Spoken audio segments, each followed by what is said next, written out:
Hi everybody, my name's Sean Page. I'm currently stuck in a nuclear bunker in Essex, but I'm doing some reviews of my favourite books while I'm down here.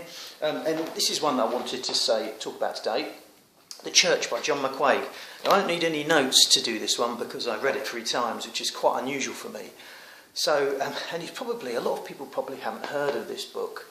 And John is not a massive self-publicist, when I think in this case he should be, because it's a you're looking around and everyone's trying to do something different with the genre and all sorts of things, but this guy doesn't. This is classic zombies. It's like a British Walking Dead, set in South East London, in Croydon, and it tells a story of a band of survivors, pretty average guy, and how they hold up in a church.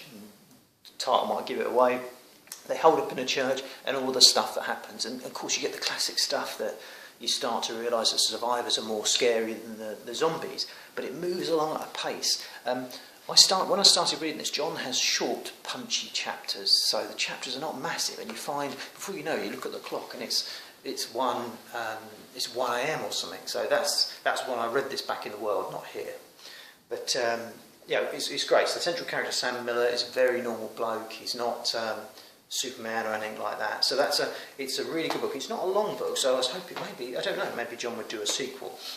I've actually since met John. He's a massive guy, 6 guy, so if you want to say anything horrible about him, just remember that. But it's a great book. Anyway, The Church, if you haven't read it, and I really recommend if you're after homegrown British horror, British zombie horror, a little bit like The Walking Dead, same sort of stuff, classic zombies that rips through the story. So that's a really good one.